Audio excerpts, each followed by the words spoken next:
Ladies and gentlemen, the Mac is back. UFC 329 going down this weekend, and we got ourselves a huge stacked card that I am ready to predict. We got up here the main event. We got McNuggets fighting Max Holloway. We got BSD facing Patty the Baddie. We got the Sandman returning, fighting Mario Bautista, a rematch as well.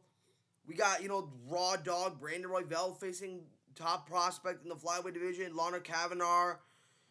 Bobby Green facing Terrance McKinney.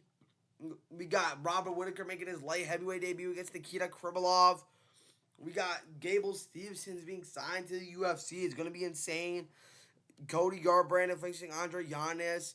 Kamaka versus Luke Riley. Overall, this card is stacked, huge. There's some huge fights on this card, and I'm ready to predict all of them. Without any further ado, let's get into the video. Make sure you guys hit the like and subscribe button. Turn on notifications when you guys want to see when I upload. If you guys enjoy my type of content, make sure you guys share my videos with your friends and family. They enjoy this type of content as well. And now, let's get into the predictions. First here in the flyweight division, we got up here as Cody Durden versus Alessandro Costa. Now, this is an interesting fight because I know Cody Durden, as of recently, he's 1-4 in his last 5 fights. But look who the people he's lost to, man. Joshua Van, the current flyweight champion. Jose Ochoa, which is not a bad loss. Jose Ochoa does have some sharp boxing. Alan Nascimento. I know Alan Nascimento did lose to Mitch Raposos, but that's a decent loss. He did pretty good. I can't remember how to pronounce his name, and I have a hard time pronouncing his name. But he did get pretty destroyed by him. Then on like a 5 days notice, fought Philo, and absolutely dominated him from the start. And then we got up here Costa's last 5 fights against Steve Erceg. Steve Erceg, one of the best, in my opinion, one of the best flyweights in the division right now. Kevin Boros, look what Kevin Boros just did to Andre Lima, pulling up the upset. We got losing to Eldon Carano, which isn't a bad loss. Carano is one of the best prospects in his division. Beating Stuart Nickel, which is not a bad win at all. Stuart Nickel, he does have no wins in the UFC, but he's good kickboxer. He definitely can make the fight tough throughout the fight. So that's not a bad loss at all. And most recently, like 3 weeks ago, beating Mastronel, which was a pretty good win. We all predicted him to win that fight. So yeah. So one thing I've seen from Cody Durden is that Cody Durden has this awkward, kind of this weird way of striking where he definitely is explosive in the first round, and then eventually the fight, he starts to kind of gas out. But what we saw in that fight with Philo is that he has good takedown defense, and for sure, and he definitely played the game smart. Was definitely locked in that night because listen, man. I thought he was going to get submitted in the first round by Philo. And either way, I kind of thought if he was to lose that fight, he would have been cut from the UFC. And Alessandro Costa, man, he's one of the best prospects in his division. He's dangerous everywhere with the wrestling, with the striking, with the boxing. He's just this very pressured fighter that just knows the game everywhere it goes. It's tough to beat him, and he has very good cardio. I know he has a lot of knockouts, but he can push a 3-round pace, man. He's very good on the feet overall. But some things I have for advice for Cody Durden is that Cody Durden should land the calf kicks and the leg kicks to the body, because for what we've seen from his 2 fights, if we look back at his fight with Stuart Nickel, there were times throughout the fight where Stuart Nickel landed some nasty body kicks on Alessandro Costa, and Alessandro Costa was affected by it. And before he knocked out Mastronal, he was getting clipped, but not clipped, but he was getting effective from some calf kicks that Mastronal was throwing. So those are things I definitely have concern here for Alessandro Costa, because Alessandro Costa does not know how to check a kick. Sometimes gets hit to the body way too often, but he knows how to push the pace for 5 rounds. No, 3 to 5 rounds. Depending on how many rounds it is, he'll just push the pace. But who am I gonna side with here? It's tough to say, but I think Costa gets the knockout here, guys. I think Costa I know he's taking a short notice here. I remember Cody Durden was supposed to fight Odie Osborne, which I was going to pick Cody Durden on, but like this man is not inactive. Like he just fought like 3 weeks ago, man. So it's like legit. Not it's. I think it's a good fight for Costa, but stylistically, we've seen Cody Durden knocked out before by Bruno Silva, especially even by Bruno Silva. Bruno Silva, is not the greatest knockout puncher. I know he got knocked out by Jose Ochoa, but Jose Ochoa couldn't even knock out Clay Carpenter. So yeah, I think Alessandro Costa easily not easily knocks out Cody Durden in like the second round. That's what I'm going for. But if Cody Durden can land a lot of body shots, move around, trick him, I could definitely see going Cody Durden's way. But I'm going with Alessandro Costa to win this one by knockout. Next up, in the middleweight division, we have here is Ryan Gandra versus Zach Reese. Now, this is quite a tough fight to predict, in my opinion, because, Zach Reese, losing to, I know his resume is decent. Losing to Asmat Bakoyev, honestly, man, that's a terrible loss at this point. Bakoyev did beat Ryan Loder after that, but, he hasn't won a fight in quite a, he's on a 2-fight losing streak right now. Beating Drosko, which is a pretty good win. Having that no contest with Jadrikas Dumas, which, Jadrikas Dumas is not the best fighter. Jackson McVeigh. Now, this is slightly a good win because, he submitted Jackson McVeigh in his own game. So that was pretty impressive. Right after that, losing to Michel Pereira. Well, I thought Michel Pereira lost the fight. I've already said that. I've already said what I've thought about that. But Ryan Gandra, man, for what we've seen from him, is that Ryan Gandra has very loose defense. Like, and we look at we even seen that in his debut against Jose Medina. I know it was a 41-second match. But, he just was kind of walking forward, kind of having this very weird. He's kind of this awkward style where he kind of just moves in a certain way. He just kind of walks towards you, starts to land bunch of combination, starts landing. But he has a lot of power in his hands that it's hard to kind of like that. It's hard to avoid that. But that's Jose Medina. Jose Medina, to be very real, is very hittable. And Jose Medina now is cut from the UFC. And we saw Dana White's contender fight, which was very impressive against Trent Miller. Honestly, he looked very impressive. But Zach Reese, man, for what I've seen, that he also has loose defense as well. And I feel like what gave Michel Pereira the win over Zach Reese is that Zach Reese does not know how to fight his fight. He fought the way Michel Pereira would fight. It was just a back-to-back war. It was a good fight, though. Don't get me wrong. But Zach Reese just didn't know how to play the game smart. He wasn't controlling the distance, wasn't fighting on his pace, wasn't landing takedowns like he should have been in that fight. And that definitely gave him quite some trouble in that fight. And but I think in this fight with Ryan Gandra, he needs to land the takedowns. He needs to control the distance, especially that Ryan Gandra type of guy who just kind of moves forward with you, moves forward, trying to throw at you. Zach Reese needs to be on his game because when Zach Reese is on his game, he's very good.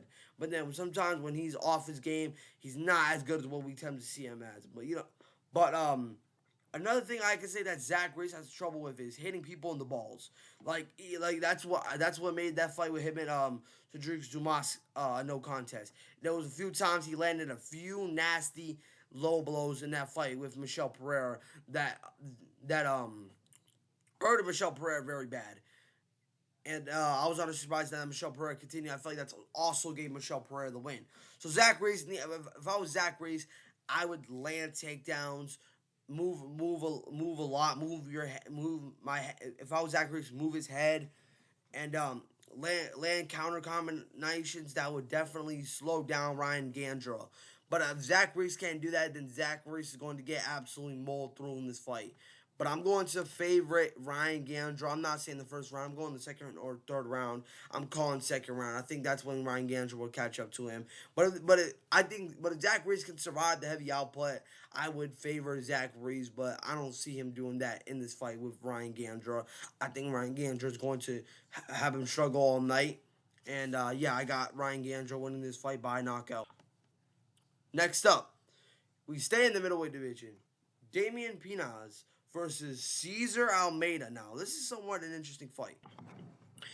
Cesar Almeida, I think he gives Damian Pinas a tough time in this fight because Cesar Almeida has a pretty good kickboxing base. Like, if we look at his last fights, beating Dylan Buchuk, which isn't the greatest look because Dylan's not that good for the UFC. Beating Roman Kalibiev, no, losing to Roman Kalibiev in a pretty close fight. Then going on a pretty good, a two-fight winning streak, beating Atar Patara and beating Abdul Raxon, which was a huge good knockout. And then most recently losing to Cesar Olechechik. So the problem here I have with Cesar Almeida, we look at his two losses. His fight with Roman Khabib was somewhat kind of close, but man, what gave him the loss was that the grappling, man. His grappling is not that good, and we saw against Cesar Olechechik that his grappling's not that good. His grappling's really not that good, man. Cause he just got laid on top of for 15 minutes straight, and I expected that to be a pretty close fight. And then we look at Damian Pinas outside of the original scene. He was looking very good, and then that fight with Victor Costa, that was a pretty good win. That jab cross, just finished the entire fight. And then, made his debut against Wes Schultz, which, another jab cross knockout, which was insane. But Wes is really not that good of a fighter. We see him just try to land takedowns. He has a terrible chin. So for a debut, not bad. But I think this is a good step up in competition. Cesar Almeida is sometimes could be a can, sometimes could look very good. But I just think that Cesar Almeida needs a better grappling base. Cause I know this man beat Alex Pereira back when they were in kickboxing. But Alex Pereira, that was Alex Pereira in kickboxing. I don't think he would have that much success against Alex Pereira in the UFC. But listen, Cesar Almeida, he's gotten clipped before. Even in that fight with Abdul, before he knocked him out, he got clipped very bad where he was about to get knocked out, guys. And but then he made his comeback, knocked him out, cool. I think that it's gonna be a struggle for him in this fight with Damian Pinas, because Damian Pinas is just a monster, man. Like his two opponents, Wes Schultz and Victor Costa, man, those are insane knockouts. And I think Damian Pinas knocks him out in the second round here. I think Cesar Almeida, he could definitely give him trouble with those kicks. With those kicks to the body, kicks to the head, he's a good well-rounded kickboxer. Definitely can if he keeps it close range and it is very explosive. I could definitely seeing this be a pretty fun fight. But I think Damian Pinas is just gonna be the better fighter all night. I think he gets the knockout here. Give me Damian Pinas to win this fight by knockout. Next up, in the women's flyweight division, here we got up here is Tracy Cortez versus Wang Chong. Now, this is a pretty tough fight to predict because Wang Chong, before she was an MMA fighter, she was a kickboxer. She did beat Valentina Shevchenko, but when she first got into the UFC, I'm gonna be very real. She was very cocky.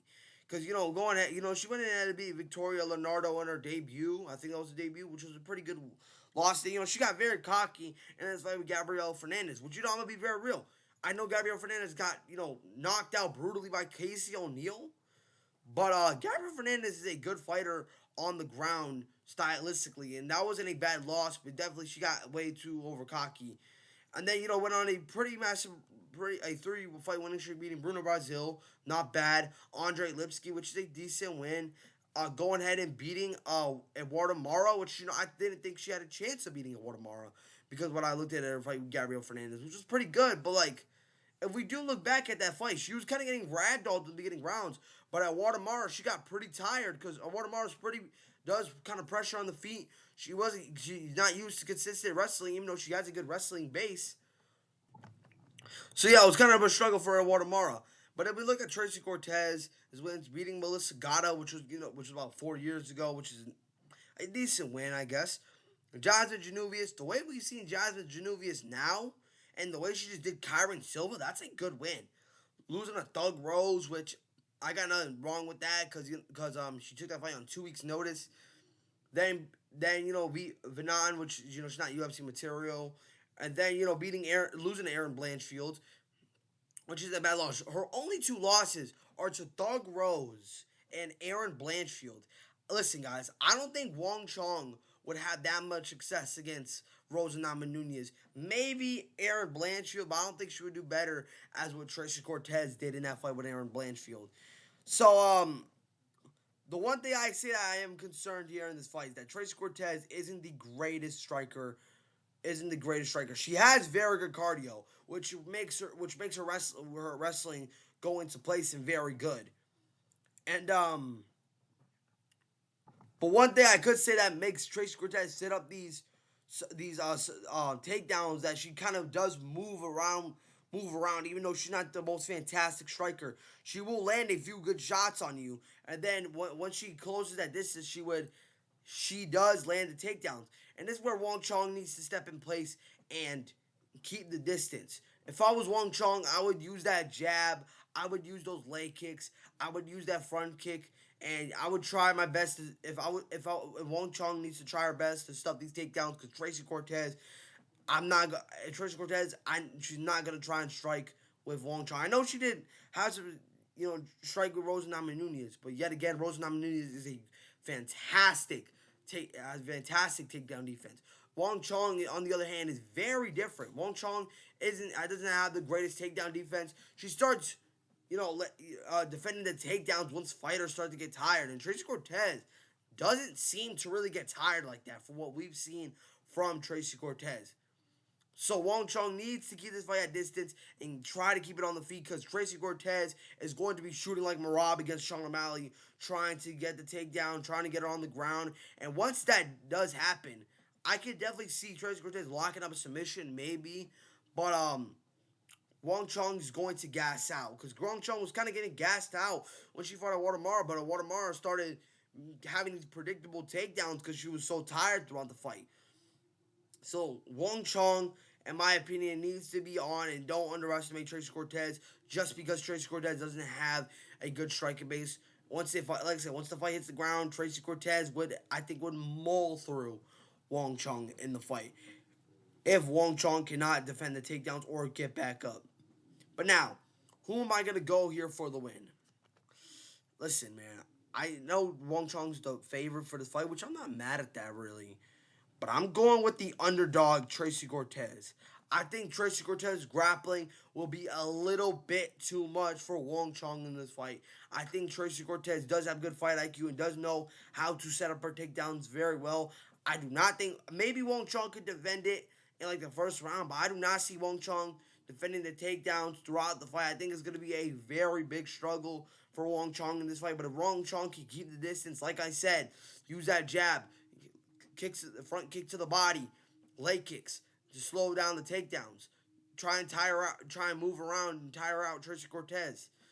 Then that's where I could definitely see Wang Chong winning this fight. But if Wang Chong cannot do that, I think Tracy Cortez hits the ground, hits the mat. I think Tracy Cortez could definitely mull through Wang Chong. I think Wang Chong loses because of that. Give me Tracy Cortez to win this fight by a decision. Next up, in the featherweight division, we got here is Kai Kamaka versus Luke Riley. Now, this is an interesting fight and a tough fight to predict because Luke Riley, when he was at Cage Warriors, man, beat John De Jesus, which they saw fight. Alessandro Jr. had a good win over Tigel Abasov, and then got into the UFC, beat Bogan Grad, which I'm not mad. Which for a debut, that was a pretty good knockout. And then absolutely dominated Michael Aswell, which we know we just seen Michael Aswell have a robbery loss to Gaston Belanis, which he should have won. And then Kai Kamaka, man, I remember he did get cut a while back. But then, outside of the UFC, he was looking pretty good, beating Jason Weems, Streak Maduviv. I know he lost to Diego Barndio, which I think he's a UFC legend, but that's not a bad loss at all either. It was a split decision loss. Then beat Michelle Lima, which is a good win. And then got that short notice call from the UFC to fight Dakota Hope, which was a pretty close fight. And he did have to move a whole different weight class just to fight Dakota Hope in that fight. But one thing I've seen from Kai Kamaka is that he may lose the early rounds, but then he kind of adjusts very well. He starts figuring out the style, and this can definitely be a big tough task for Luke Riley because Kai Kamaka is fast on the feet. He's a very good striker. He's a pretty sizable matchup here for Luke Riley. And for what I've seen from Luke Riley, that Luke Riley doesn't have the best grappling in the UFC. Like, if we look back at his debut fight against Grad landed a few good takedowns that Luke Riley was struggling to get back up to his feet. And that's very concerning because Grad, I know he's still in the UFC, but Grad isn't the most fantastic wrestler. I think Kamaka is a better wrestler than Grad. And there was even a few times where Michael Aswell also landed a few good takedowns on Luke Riley in that fight.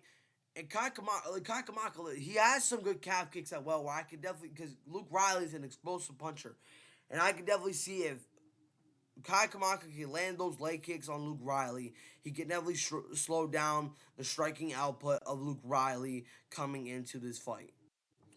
But now, some things that I feel like Luke Riley definitely needs to do in this fight. I feel like he has to. I feel like Luke Riley, in my opinion, has to knock out.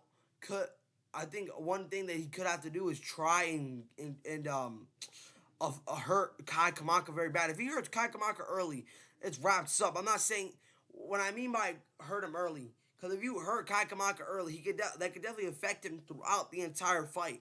And I feel like if Luke Riley cannot hurt Kai Kamaka early, Kai Kamaka will be explosive all night. And it would definitely give Luke Riley some trouble in this fight. I think that could definitely be the case here. Luke Riley also needs to land a lot of shots to the body. We've seen Kai Kamaka move around a lot throughout the entire octagon before. I feel like that's what Luke Riley needs to do. And Kai Kamaka, like I said, very fast on his feet. And if Luke and for Kai Kamaka, he needs to move around. Like I said, move around the entire octagon, land those calf kicks, land those counter shots that Luke Riley would not see coming in this fight. If that could definitely help, and I wouldn't be surprised if Kai Kamaka wins this fight. We've seen a lot of undefeated fighters lose their O this year. Andre Lima, Azamat Mirzakhanov, Ilya Taporia, Hamzat Chimaev, Lerone Murphy. So I wouldn't be surprised if Luke Riley loses his O next. And we just saw also last week Jefferson Nascimento. He lost his O too. So yeah, a lot of fighters have been losing their O this year. It has not been looking that good for the undefeated fighters, and I wouldn't be surprised if Kai Kamaka could definitely pull up the upset and take Luke Riley's O here. But now, who do I got winning this fight?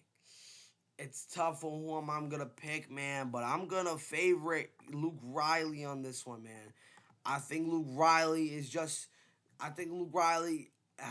a more explosive puncher. I definitely think he can hurt Kai Kamaka early in this fight, land those body shots, land those knees to the body that could definitely affect Kai Kamaka.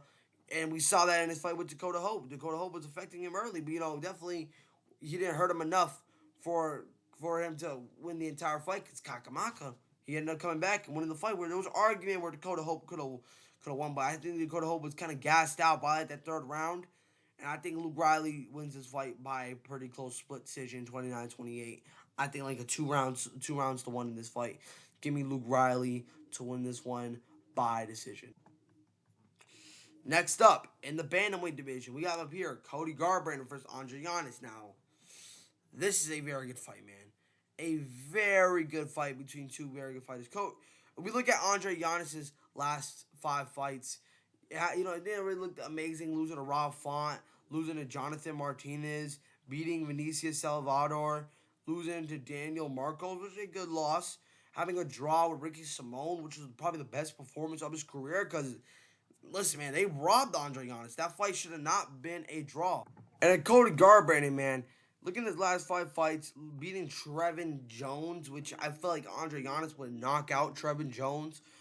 Beating Brian Kelleher, which is, these are okay wins. Then, losing to Davidson Figueroa, getting submitted by Davidson Figueroa. I know Davidson Figueroa did lose to Song Yadong. But Davidson Figueroa has a good ground game, and Song Yadong is a very good fighter. And they losing to Ronnie Barcelos, which Ronnie Barcelos has been on a massive run as of recently. Right now, currently, Ronnie Barcelos on a 5-fight winning streak, which is insane. So, not a bad loss in beating Gilo Long, which he kind of got lucked out in that fight, man. He got hit in the balls twice, where Long had 2 points deducted. But I was still gonna, I was happy for Cody getting the win. But like, when you're getting dominated like that, it's like hard to not pick the other Andre Yanez over Cody Garbrandt. But I think stylistically, this is a pretty fun fight because what we've seen is that Andre Yanez, when he's on the inside, on the outside, he is very good. He knows how to control the distance. That jab is very nice. He uses those leg kicks. His footwork is very nice. But if you're just consistently closing the distance with Andre Yanez definitely tends to struggle in that fight. We saw that in that fight with Rob Font, that fight with Jonathan Martinez. We even saw that a little bit throughout that fight with Ricky Simone a little bit, where throughout that second round, Ricky Simone was giving Andre Yanez some trouble on the inside. But Andre Yanez he's a good grappler, man. He knows how to shoot takedowns. He knows how to defend them. He knows how to get back up to his feet. And listen, man, Cody Garbrandt, man, he's been needing to retire for a long time. His only good win is against when he won the title back in like 2016 against Dominic Cruz, and then ever since those two losses in 2017 to DJ Dillashaw, Cody Garbrandt has never been the same. And I feel like I don't know what happened, man. It could have been he took in those two knockouts were brutal, or he just stopped caring. I think that's what it is, because he had a rivalry with DJ Dillashaw where he talked so much crap to DJ Dillashaw. He didn't win both of those fights. And remember that first fight with TJ Dillashaw, he was close on knocking this man out. TJ Dillashaw kind of lucked out because he got saved by the bell and all that other stuff. So that definitely makes a lot of that definitely does make a lot of sense. But yeah, almost absolutely knocked out TJ Dillashaw in that first fight. But Andre Yanez, man, I feel like he's still improving. He's only 32 years old. Cody Garbrandt being 35. Next year will be 36, man. I think that Cody Garbrandt at this point is done. Well, not at this point. I think for a while he's been done, man. Even though he's been losing to good competition, I get it. Because Davis Figueroa and Ronnie Barcelos, good competition. And so is Andre Yanez. But I just don't see it, man. I really don't, man. I think Andre Yanez absolutely obliterates Cody Garbrandt for 3 rounds straight. Maybe, listen, if Cody Garbrandt can keep it on the inside, I could definitely see him having success. But I don't see that happening, man. I feel like he's going to get clipped with a lot of big shots from Andre Yanez. He could definitely get knocked out of this fight. But I think he gets beaten down to a very dominant decision. And just hopefully, if he loses this fight, man, that he retires. Because if he loses badly, if he loses a split decision and it was actually a very, very close fight, I wouldn't be surprised. Maybe I won't say he should retire, but if he loses a very dominant decision, yeah, call it a day, man. But yeah, I got Andre Yanez winning this fight by a decision, possibly a knockout. But like I said, if Cody Garbrandt can keep the distance, close the distance, and throw a lot of explosive punches, that's where I can definitely see him winning. But I don't see that happening. Give me Andre Yanez by decision. Next up in the heavyweight division, we have here is Gable Steveson versus Elijah Ellison. Yeah, we obviously know who's winning this fight, man. Gable Steveson is easily knocking out Elijah Ellison's, man. Elijah Ellison's, man, for what we've seen, even his debut with Brandon Perchik, he's very hittable, man. We saw that. I even saw that in his fight with Dave Pearson's, man. He's just very hittable. He has a lot of knockout power, 100% knockout power. I think definitely see him getting a flashy KO or something, but I don't see that happening, man. Gable Steveson, I know he's been rocked before. We saw that in his last fight against Hugo Lamarza, but I feel like this man I feel like he's definitely gonna be the next big star in the heavyweight division. I don't see Elijah winning this fight whatsoever. Elijah gets smoked to the pack in this fight. Give me Gable Steveson to win this fight by knockout. Next up, in the middleweight division, we have up here is Robert Whittaker versus Nikita Krylov. Sorry if light heavyweight division. So yeah, This is a very interesting fight. If we look at Nikita Krylov's last 5 fights, beating Volkov Uzdemir, which is a good win. Ryan Spann, even though that's a decent win. Ryan Spann definitely does look better at heavyweight. Losing to Dominic Reyes, kind of figured out what was gonna happen after he was out for a year. Had to come back and fight Dominic Reyes, and then fought Bogdan Guskov, where he played that game horribly, man. He just kept he just kept running into punches. Didn't know what he was doing in that fight, so it makes sense that he got knocked out. Then came back and beat Bukastis, which was a good win. Which was a good win after being on a 2 fight losing streak. Now, if we look at Robert Whittaker's last 5 fights, losing to Dricus Duplessis, which isn't a bad loss, a former world champion. Paulo Costa, which is a good win as well, because look at how we see Paulo Costa at light heavyweight. Ikram Alakrov, which, we just seen Ikram destroy Bruno Ferreira, losing to Hamza Chimaev, and that's still a good loss, even though Hamza Chimaev did lose to Sean Strickland. Beating RDR, losing to RDR. Now that's where it kind of gets where it's not that good because RDR, man, that's the last time this man would want to fight. This man's on a 2 fight losing skid right now to Brandon Allen and Kyle Bahia, which I know he's gonna fight Roman Delizier at UFC Scartamento, which I think he wins that fight.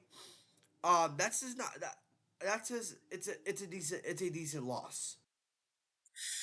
Yeah, yeah, but I think it could be a good time for Robert Whittaker for sure to come up to the light heavyweight division because yeah, there's not that much grapplers in this heavyweight division. But I think for a debut at light heavyweight, it's a good fight because Nikita Krylov has a good grappling base too.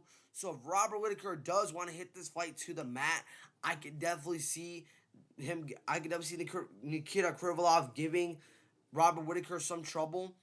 But for what I've seen is that Robert Whittaker's chin has started to evade. I know he went 5 hard rounds with RDR, and even in that fight with RDR, he did almost knock out RDR in that fight. But I feel like he kind of got too careless, and that's when RDR started coming back, and he won that fight. And to be fair, it was a very close fight again with RDR. But I think in this fight with Nikita Krylov, I think Nikita Krylov could definitely win because we've seen him already get knocked out by DDP, and Drake Duplessis doesn't really pack a huge punch like that. He hits hard, but like he's not like the huge knockout puncher, and he got knocked out by a jab by DDP, and definitely think that Nikita Krylov definitely packs more of a punch than DDP. Nikita Krylov is a very explosive striker, where I can definitely see that giving Robert Whittaker some trouble. But Robert Whittaker, man, he hasn't been looking very impressive. I know he looked good against Ikram. We just seen Ikram beat Bruno Ferreira, but Ikram wasn't even ranked at the time, and Ikram took that fight on short notice. So his last win was against a guy who fought on short notice, who wasn't even ranked at the time, which we all knew that Robert Whittaker was going to win that fight for sure. And yeah, Nikita Krylov beating Bukastis, which was a good win. And a lot of people kind of underestimated in that fight. I think that he could definitely beat Robert Whittaker in this fight. He's very explosive. He has a good grappling base where he could definitely submit Robert Whittaker, especially now because Robert Whittaker's ground game is starting to evade. His chin's starting to evade. Everything from Robert Whittaker seems to start to evading, man. And this man's almost 36 years old as well as what we talked about for Cody Garbrandt. I don't see this being. I can see this being a very close fight, though. Don't get me wrong. Robert Whittaker could definitely strike with Nikita Krylov in this fight, but for all we know, he could definitely get knocked out cold by Nikita Krylov in this fight. If Robert Whittaker isn't using, I feel like Robert Whittaker definitely should pressure Nikita Krylov with the grappling. I feel like he has to move his head and land some clean shots on Nikita Krylov because Nikita Krylov does not move his head very good at all. He just kind of just throws consistently, and even if he's missing, he's going to continue throwing until you just knock him out. And I don't think Robert Whittaker knocks out Nikita Krylov, but I'm gonna go ahead. I'm gonna side with the underdog here. I think Nikita Krylov wins a pretty close split decision over Bobby Knuckles. Listen, I want Bobby Knuckles to win this fight, But I don't think Robert Whittaker is going to win this fight. I think Robert Whittaker at this point of his career is done. And I know Nikita Krylov is getting old too, but like he's still fighting the best in the division because Dominic Reyes, even though Dominic Reyes did lose it, beat Johnny Walker in a robbery, and Bogdan Guskov. Those are two of the best light heavyweights in the world right now. So he's still fighting the best. And Robert Whittaker, I get he beat Hamza Chimaev, which is a good win. But RDR, he's kind of just kind of like a fluke, kind of like a fraud, kind of. I don't. I think Nikita Krylov wins a pretty close competitive decision over Robert Whittaker. That's what I'm going for. Nikita Krylov by decision. Next up, we open on the main cards. Bobby Green for the third time fighting this year, and now he's facing Terrance McKinney. Now, this is an interesting fight because if we look at their last 5 fights, Terrance McKinney getting absolutely knocked out by Aston Rigovic, which is not a bad loss at all. Beating Demir, which is a good win. Submitting Borkashev, which isn't the greatest win. Right after that, getting submitted by Chris Duncan. Knocking out Kyle Nelson into and had him looking like a guy playing a guitar like Muchacho. Um, yeah, he's been having some solid. His last 5 fights are all solid. We look at Bobby Green losing to Paddy Pimble, which isn't a bad loss to be very clear. Um, losing to Mauricio Rufy, not a bad loss either. They went on a 3-fight winning streak, beating Lance Gibson Jr. in a dominant decision. It should have not been split, but that's a good win because look what Lance Gibson Jr. did to Chase Hooper. Then beat Daniel Dallenberg. I predicted this man to win a decision, but he beat Daniel Dallenberg, dominated him. Predicted him to be Jeremy Stephens, which just was about 2 months ago, man. And now he's already back facing Terrance McKinney. This is a tough fight to predict because Bobby Green, we all know he sometimes can be very cocky, but as of recently, he's not been looking that cocky at all throughout fights, and I can definitely see this be a struggle for Terrance McKinney. But I'm curious to know because Terrance McKinney said he's been not trying to rush knockouts. Technically, he didn't rush the knockout against Kyle Nelson. He just saw the opportunity. He was looking pretty technical, but he just saw Kyle Nelson. He was caught Kyle Nelson off guard, and he just knocked him out. He wasn't like extremely pressuring that fight. Like if we look back at his fight with Chris Duncan, throughout that fight, he was beating the crap out of Chris Duncan. But then all of a sudden, he in like 30 seconds, he just freaking I wouldn't know, like I want to say he was gassed, but he kind of just gave it up, man. He kind of just gets out there pretty quickly, and I did thought he was gonna lose to Kyle Nelson, which I was rightfully wrong about that, and I did get some hate comment, I did get some feedback after that. But this is a different story because Bobby Green has a good grappling base. He's been pretty smart on how he fights now, even though he still kind of just talks mad crap still. But he's more, but he's still more focused on his fights. He's more, and I get it. Has his age. He's almost 40 years old.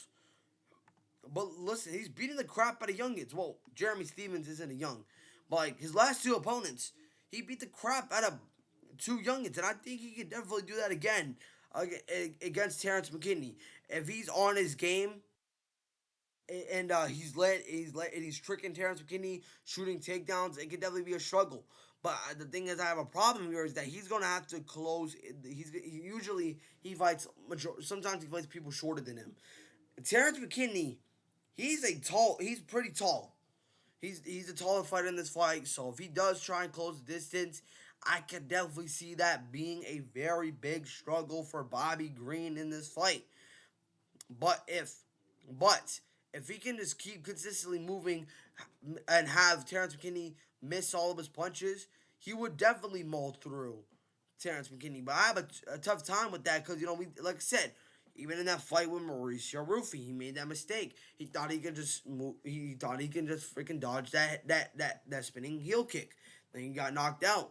Paddy Pimblett, Paddy Pimblett caught him off guard with that submission, man. He dropped him. He ended up in a submission, man. So it's a pretty tough fight to predict. but I'm going with the underdog, Bobby Green. I think Bobby Green submits Terrance McKinney in the second round. If Terrance McKinney can, just hit Bobby Green all night, and Bobby Green can't dodge no punches, Bobby Green will get knocked out.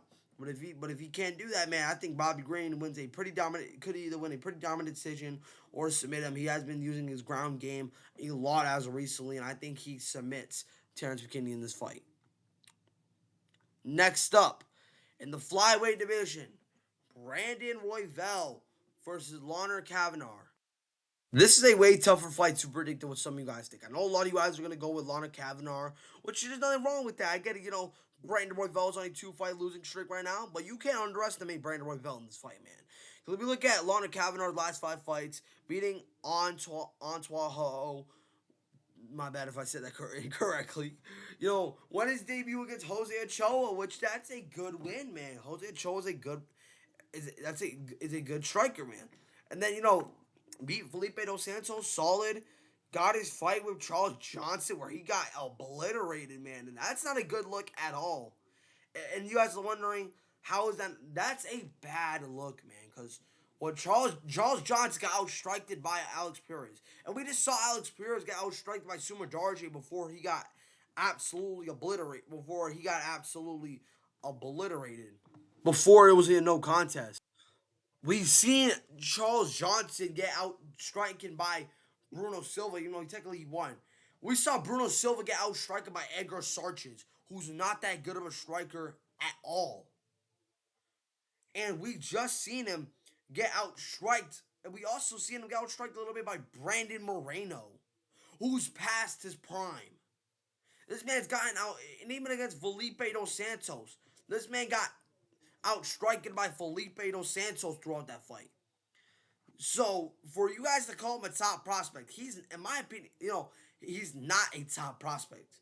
Get out of here. And I thought he lost to Brandon Moreno. I'm gonna be honest, man. That performance, y'all call, he was a dominant performance. No, the heck it wasn't. No, that was not no dominant performance. He was getting the second and third round. He lost a 3-2 match that the judges gave it to. And I don't know why the judge gave it to Lawner Kavanagh. He lost a 3-2 match, y'all. It was a close fight, but he lost a 3-2 match. Clearly. I don't know how you'll call that a very dominant performance. And then, Brandon Royval, on the other hand, losing Alexandre Pantoja, which isn't a bad loss at all either. One of the best non-champions right now. Even though he's already became a world champion. Beat Brandon Moreno. This is what I'm saying. Prime Brandon Moreno. He was split decision. Past prime Brandon Moreno. Prime Brandon Moreno. Beat Tatsuro Tara. Prime. Listen, man. He's beating Tatsuro Tara where he out-grappled Tatsuro Tara, man. Then, lost to Joshua Van, which, listen. First off, he was beating the crap out of Joshua Van.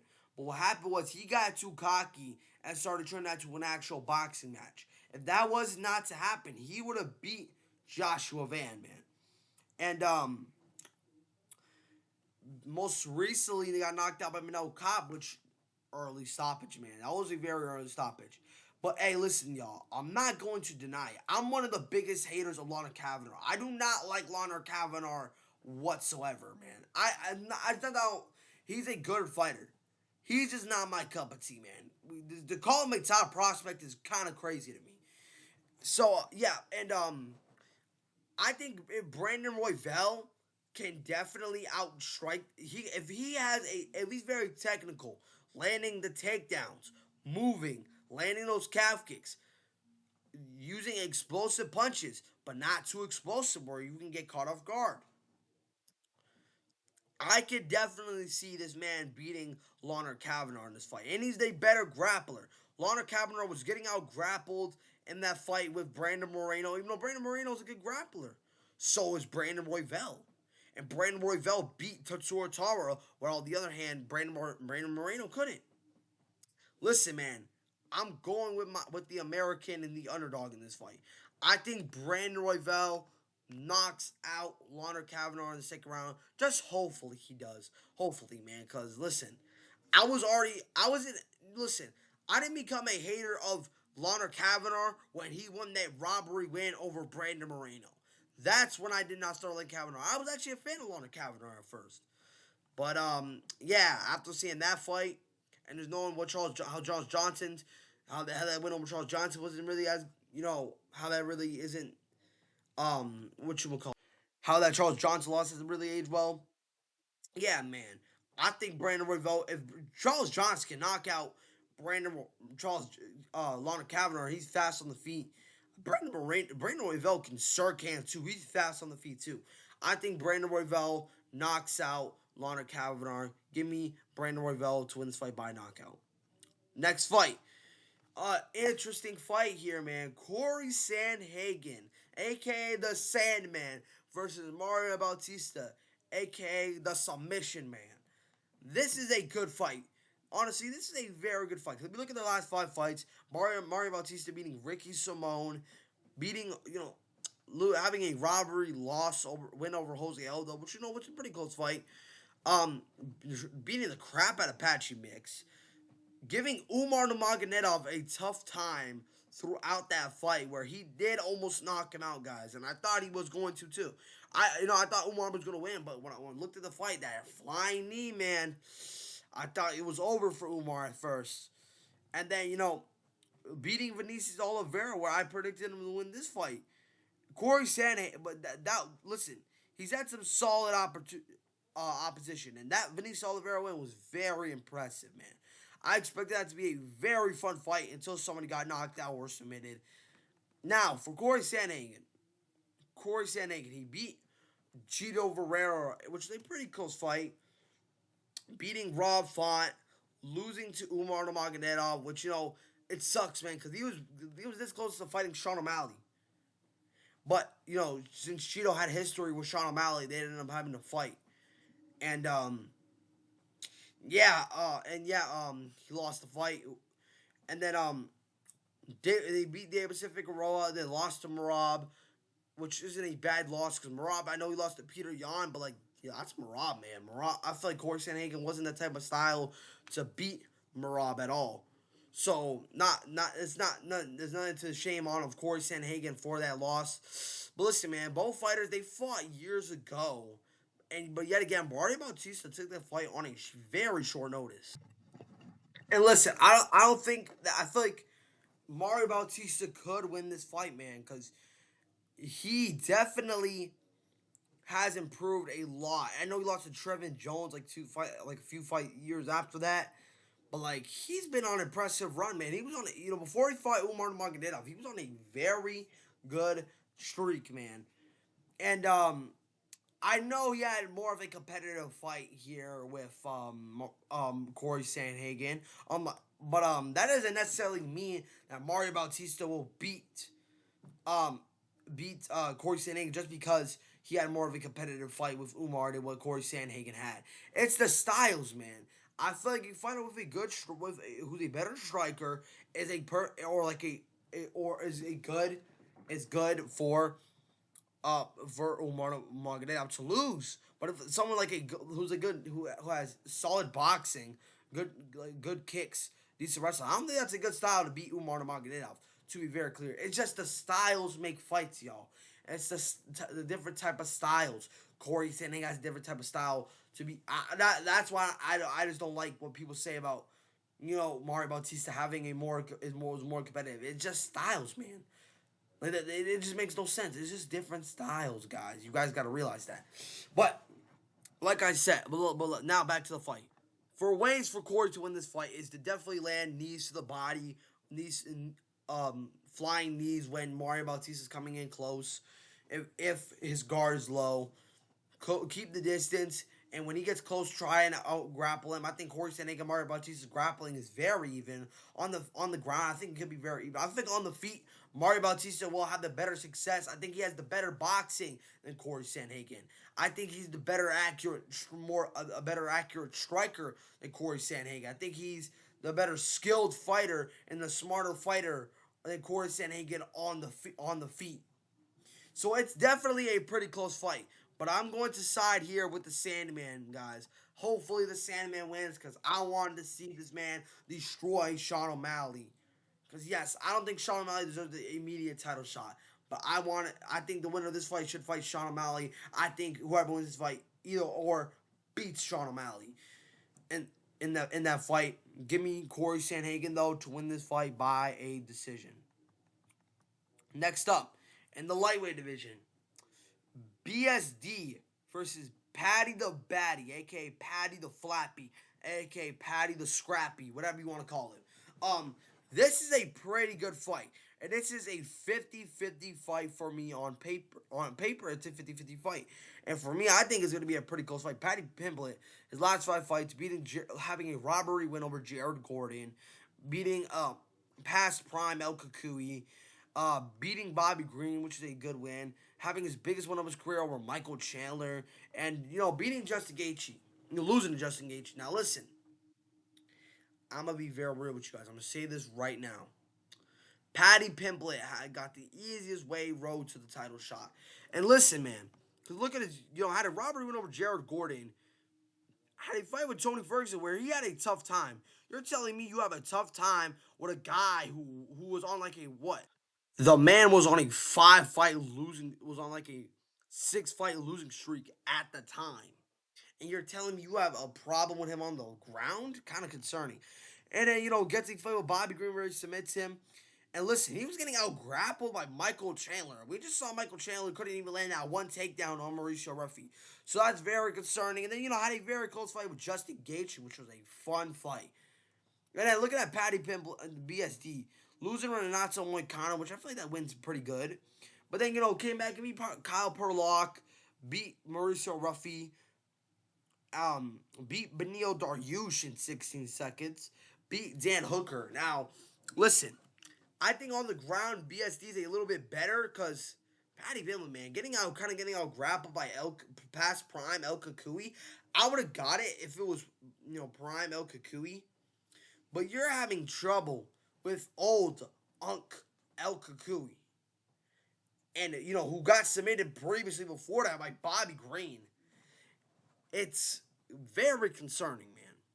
I just don't know. I feel that Justin Gaethje loss has definitely aged well, knowing that Justin Gaethje just beat Ilia Topuria at the White House.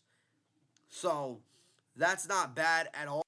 But now, I definitely think that I feel like Paddy Pimblett I feel like both fighters, this is a good fight because both fighters' defense is very loose, man.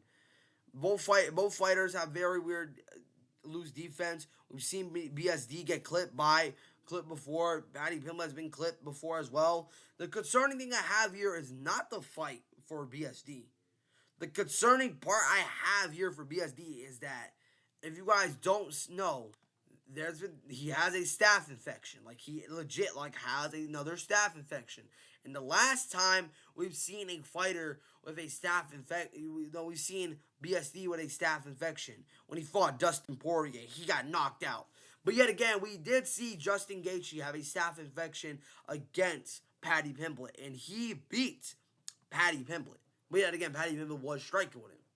So that's the concerning part here I have for BSD. For the concerning part here I have for Paddy Pimblett is, like I said, that fight with El Kukui, where he got out grappled a little bit.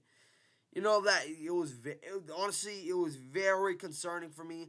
I thought that at first it looked like it's just that El Kukui still got the grappling, but just to see before that he got submitted by Bobby Green. Bobby Green's a good wrestler, but but Paddy Pimblett submitted Bobby Green.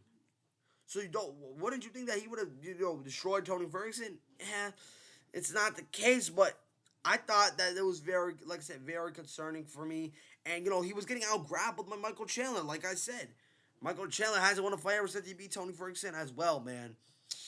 And I have a tough time picking Paddy Pimblett in this fight first. So for this reason, I'm going with BSD for this one. But it's not that easy of a prediction, y'all. I know a lot of you guys are going with BSD. But Paddy Pimblett could out grapple BSD. He could land a few good shots on him. Like those uppercuts, he has some nasty uppercuts, man, where I could definitely see Paddy Pimblett definitely destroying BSD in this fight. But I'm going with BSD to win a pretty close decision here. I can definitely see in this turn it's like a Mobzar and Aljamain Sterling fight all over again. But I'm going with Bernard St. Denis for this one. Next up, in the welterweight division, our main event, the Mac is back. Conor McGregor, aka Conor McNuggets, facing Max Holloway, which is going to be a very listen. I think some of you guys could be underestimating Conor McGregor in this fight because McGregor, I know he's been out for 5 years, but this is an interesting fight because Max Holloway's last 5 fights, beating the Korean Zombie, beating Justin Gaethje, which is a good win, losing to Ilia Topuria, which is a good win, beating Dustin Gaethje, which was also a good win, losing to Charles Oliveira, getting out grappled by him, which kind of saw coming, knowing that his grappling is not the best. But we got over here Conor McNuggets beating Eddie Alvarez, then fighting Habibi, which was a good win, which was a good loss, beating Cowboy Cerrone, which was a very brutal knockout, and losing twice to Dustin Gaethje. So yeah, he's had some solid fights, but I remember he was supposed to fight Michael Chandler, but then he had a broken toe, and the video was just out where he had that broken toe. So McGregor, man, his last time out was fighting Dustin Poirier with an injury. Remember, his comeback fight against Michael Chandler, he broke his toe. So it's just very concerning. But yet again, it is at welterweight. But Max Holloway, man, he's looking pretty huge. And he's looking kind of chubby though. But he's not looking very chubby. But he's looking big, man. And I think this is going to be a very bad matchup stylistically for Conor McGregor. Conor McGregor, I feel like Conor McGregor needs to do, I'm going to say this, he needs to out-grapple Max Holloway in this fight. I know that he's probably not going to do that, but if you want any chance of beating Max Holloway, land takedowns, land those calf kicks, shoot early, gas him out very quickly so you can start beating the crap out of Max Holloway. If Conor McGregor really is locked in, that's what Conor McGregor would do. I know some of you guys are going to look like, why would he do that? If you want to beat Max Holloway, that's what he has to do. If he does not, if it's on the feet, Max Holloway is going to beat him up all night. Make him look like a 5-year-old child screaming for help. So that's what McGregor needs to do. And I'm going to be honest, it's going to be a pretty quick prediction here, guys. Max Holloway, in my opinion, knocks out